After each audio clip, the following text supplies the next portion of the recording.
Well, it's the most wonderful time of the year. Got a couple weeks off for the holidays, which is great. Junior's home from school at the end of the semester, and we've got projects to do. This aviator, I got a replacement radiator for it. Equinox I still got to fix the airbags. The Sport Trac's got at least 3 things need to be fixed. So, and it's the beginning of the day. We got time on our side. So we're going to do the right thing and go buy a new Jeep project. So we're going to head up to the charming little town of Caucallin, and there's a Jeep project there waiting for us. So, sound good? Yeah, it's less of a Jeep and more of a build-it-yourself type of project. So. Yeah, you bet. All right, let's go get it. Yeah. How are we going to get it? We don't have a trailer. I figure we'll just throw it in the back of the Sport Trac. All right, hope we have enough room. Well, there it is. That's our Jeep? That's it. Right there. Wow.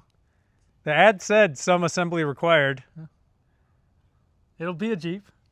I think it has potential. Yeah. Yeah. Well, Might not drive yet, but. I don't think we're driving it home. No, probably not. Should we load it up? Yeah, let's load it up. All right, let's go.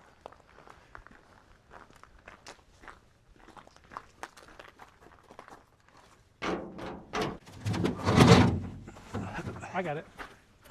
I just didn't have a good grip.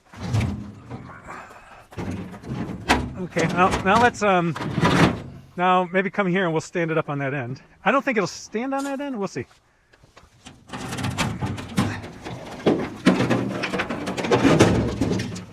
Yeah, there's some stuff falling out. Yeah, that's fine. We could either drag it here or I could move the truck. Oh, moving the truck's easier. Okay, I'll just move the truck. Dragging it's quicker. There are some things sticking out that I don't want to damage. Make sure I don't knock it over. Yeah.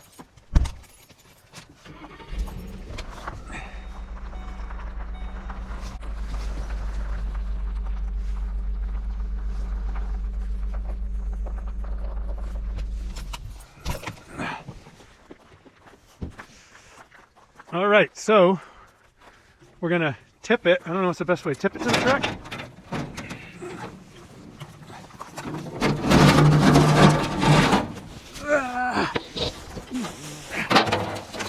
Oh, that's gonna be really tall. You can't really let go right now. Right. We're gonna scoot it this way. Yeah, we can. Keep going. I kind of like right there, because then when the straps go over, it'll be even. Oh, okay. Like, I kind of like a 50-50. All right. Maybe we'll come back this way.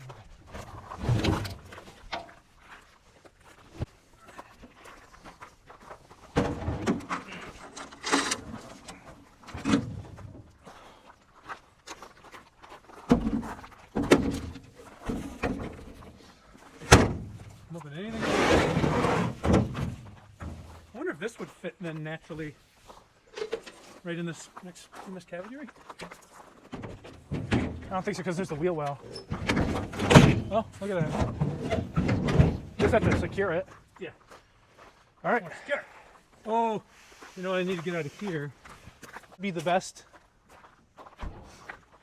Because we could put the hood. The hood goes in the back. It won't fit. I mean, it could fit in the back, but I think it's best to just put it right there. Put it in there next.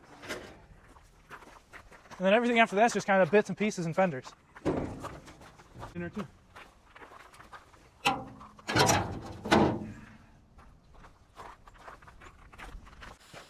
Yeah.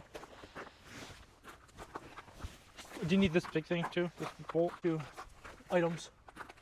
I want to make sure the speedometer doesn't the glass doesn't get twisted. Well, we could put this in the back. We could. If you want to keep that clean.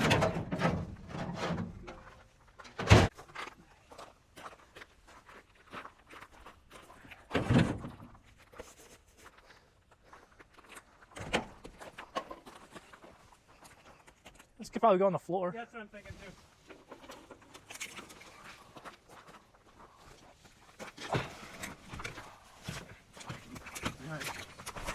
Oh, it's too long. Well, in terms of if this project is more Huntington or more Hillbilly, this is certainly on the more Hillbilly side. We got all the stuff loaded up into the truck. Got some of the doors over here. all of our scraps and stuff all put right there.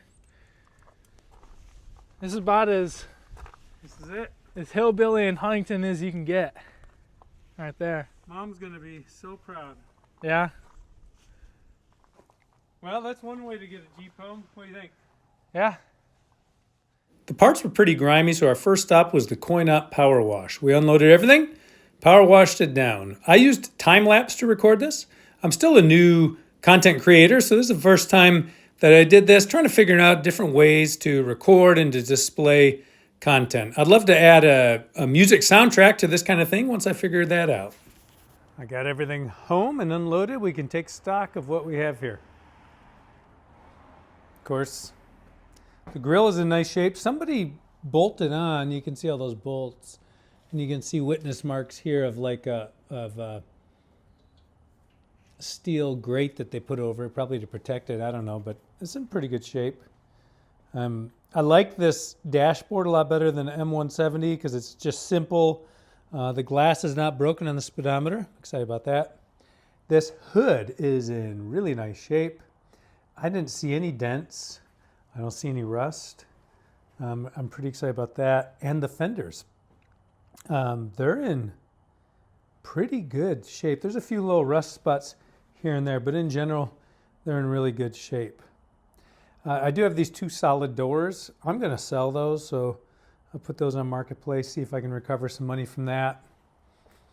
This tailgate back here has jerry can holders, which is kind of cool. I don't know how original or whatever they would be. I don't know Jeeps enough to know that. And I've got some panels here that go around the on the floor around the shifting, the shifters and that type of stuff. So, okay, now I set the body on my CJ6 frame. Now, those of you who are astute and pay attention to details will notice something right away. I got what I bought was a CJ5 body, and it's on my CJ6 frame. You may know that the CJ6 is a CJ5 with 20 inches added to it. So this body is 20 inches too short. What? And I'll explain all that shortly. I'd been looking for a CJ6 body that's rust-free, super hard to find. So I settled for a CJ5 body that I am going to stretch. So that'll be in the nature of a whole different project. This body has had work done to it. I used a magnet on it. There is some Bondo in these common rust areas. And there's Bondo back here where looks like where the lights go. You know, that's actually totally exposed. All the CJ5s that I see have big holes right there. Part of the floor has been replaced because this back half has been replaced. We've got holes there. Around this opening has been replaced. I can't even put the tailgate on. The hinges for it have been eliminated. So I've got work to do. I'll want to see how much Bondo is in this body. But overall, I actually have a heater in there. I'm super excited about that. Overall, though, the body was in good shape. That's why I bought it. So there you have it. A couple episodes ago, I sold my Willis M170 military ambulance because, above all, I didn't want to hack and whack it up. It's a great military artifact. I didn't want to destroy it by chopping it up. I have no problem chopping this thing in half, hacking it, whacking it, modifying it, whatever. It's just an old CJ5 body. There's a bunch of those around. And so I can feel really good about cutting it up and making it what I want it to be. To buy this thing, I ignored all my other old broken vehicles. So now they're going to need attention over my Christmas break, spend some time fixing some of my other cars, some desperate things I've been ignoring, procrastinating, quite honestly. So I'm going to get to that, which will be more automotive adventures.